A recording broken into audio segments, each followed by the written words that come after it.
Hi everyone, it's Darlene. Welcome back for another card video. Today I'm doing a last minute Valentine's Day card.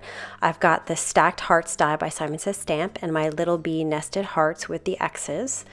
And I'm also going to be using some God's Eye Tumby watercolors. I'm going to be using the reddish pink and the reddish one up here in the corner. And I'm also going to be using salt. This is just some table salt that I grabbed literally from my kitchen table. So anyway, let's get started. I'm going to grab these two palettes. I use my paper piercer to pop them out. I'll be using this Canson XL mixed media paper. It's very lightweight, and since I don't want it to be very bulky, that's why I'm using this one. I'm going to use my very large brush. It's kind of fat in the middle and it comes to a tip. It's number 12 by Simply Simmons. And I've got a giant glass of water because these colors are very pigmented. The first thing I'm going to do is cover my cardstock with water just to prep it for my paint. I like to take a paper piercer to kind of poke it down to stop it from curling. After about a minute it stops curling and you won't need to do that. But what I'm doing is I'm going to take my lightest color first. That's always how I work it.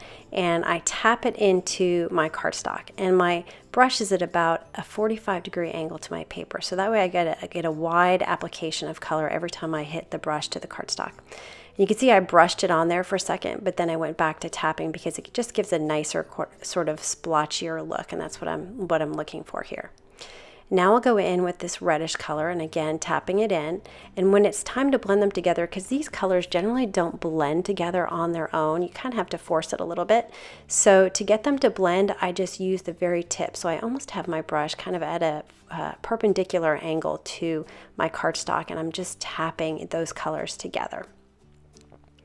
And I'll work my way all around until I have no more white areas left.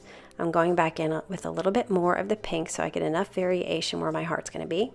And then I'm going to grab my salt. So this is a Lessie sea salt. I got it at my grocery store. It's my favorite salt. I actually tried this with some thick rock salt and I didn't get very good results, but I got really nice results with this table salt. So I'm just going to leave it here to dry. You can see how it's sort of creating these crystals on my paper here. And you took about 30 or 45 minutes to dry. After it's dry, you can just sort of rub the salt off. It doesn't really look any different when you get the salt off. So you're just kind of removing that salt texture that's sort of hardened on there. And there may be some pieces that stick to the cardstock, but it's really not a big deal. I left some of it on the cardstock that was really stuck to it. But anyway, I got most of it off. And you can see you get this really cool kind of dotted look. Just something different. Now I'm going to work on the other part of the card, which includes the dies here. I'm going to use this cross stitching on the outside, so it's going to be on my negative, and then the cut heart will be on the inside. So I'm going to cut them both at the same time. I'll run it through my Big Shot. I'm just putting it in the center of a piece of 4 1/4 by 5.5 inch Nina Solar White, and you can see how the X's come out on the outside. And I love this set because you can put the X's wherever you want them. And then I have my Stacked Hearts die, which I'm also going to cut out of some Nina Solar White cardstock. And I also used 2 Mylar shims just to make sure I had a nice snug fit on my sandwich. I only had to run it through once. So I'm going to take my paper piercer again and I'm going to pop out all these different pieces so that I just have the outline. And I'm going to hold on to one of these hearts, and the rest I'm just going to put back into the envelope, and I'll save it for later. If I ever need a heart, I know where I can find one. I decided to use only part of this die, so I'm just trying to figure out what part I want. And once I figure that out, I'm just going to take my scissor and trim off the pieces that I don't want. I'm going to be careful to preserve the shape of the heart when I cut those pieces off. And then I decided to cut off another portion of it at the bottom here. And this is what I'm going to have left. I'm not going to let that other portion of the die go to waste. I'm going to grab a piece of scratch paper and just put some adhesive on it. I'll put my the rest of that die right there on there, and that little heart I saved from earlier, and just put it on. This is so I have something to emboss on without having to hold it in my hands or hold it with some tweezers. So I'm going to put some Versamark ink on top of that, and then I'll sprinkle it with some gold embossing powder. This is super fine by Ranger. I love this gold embossing powder. You can see how shiny it is. I'll heat it to set it, and I always heat the whole entire thing so I don't have to deal with powder. And I'm going to let that sit off to the side while I work on something else. So I've got this I Love You stamp from Shooting Star Mama Elephant. I picked it because it's just a really thin, small sentiment because I wanted it to go across the heart. I didn't want it to be very large. I didn't want it to cover up my background too much. So I'm going to white emboss that, and I'm using the top edge of my cardstock, and then I'll trim out the bottom. So it's the same distance from the top and the bottom. All right, now I'm going to secure that die behind my heart. So I'm going to flip my heart over, flip the die cut over, and position it using a T-square to make sure it's completely straight, because I want to put that sentiment lined up with it. So it needs to be straight across that heart. And I'm going to grab some surgical tape. This is what I always do when I want to adhere something.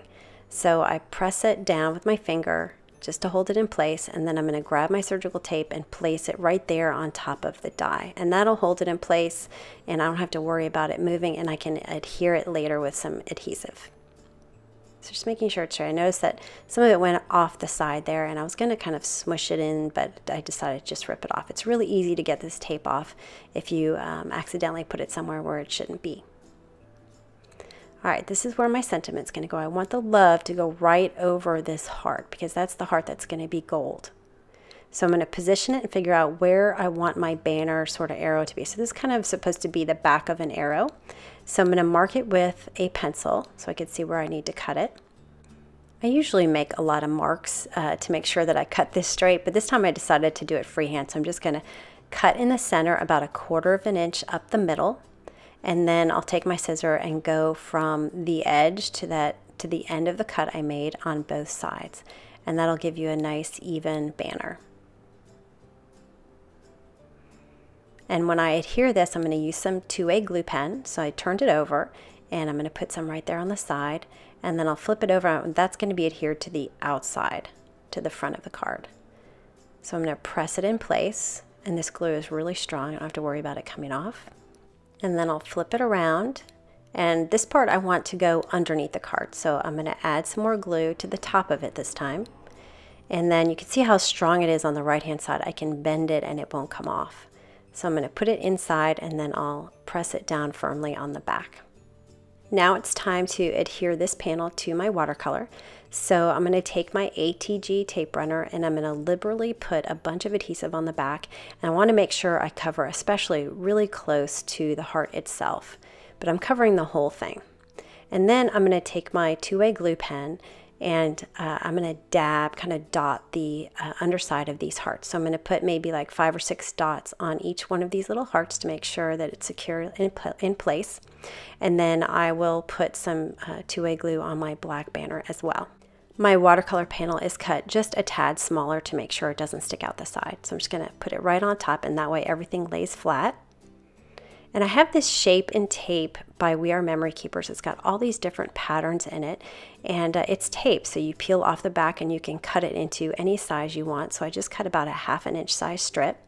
And what I like to do is just remove part of it. If you take the whole backing off, it gets kind of curled up and sticks to itself, and it's kind of a mess. So I just take a little bit off, and I place it right there on the cardstock, and then I'll remove the backing as I get toward the end. And that way I make sure that it's really close to the edge and everything is even. And I usually cut my piece a little larger than I need so that I can trim it off on the edge. I know it fits perfectly. Now I'm going to grab those gold embossed pieces, that one single heart that I did. I'll pop that off with a paper piercer. It should come right off. Use my 2A glue, and I'm going to put it right there. That's why I centered the love above that one heart, because I wanted them to be even. And so I'll just put it in place and lay it right there. And then I'll flip this panel over and add some more tape runner to the back. I'm going to put this on a piece of Nina Solar White cardstock that's cut lengthwise. And that way it opens from the right, just something a little bit different. And then I'm going to grab that other piece of gold embossed die cut, and I'm going to trim it out so that I can put it in the lower right hand corner on the inside. I put my tweezers on and did that same dotting with my 2A glue pen. I'll place it right there at the bottom. I'm going to let it hang off the bottom just a little bit so I can trim it out so that it's even. So once I get that in place, I'll flip it over with my scissor, and I'll just trim off that excess that's leaning over. And that is the card for today. I really like pink and black together. So I hope you enjoyed it, and I will see you next time. Thanks for watching.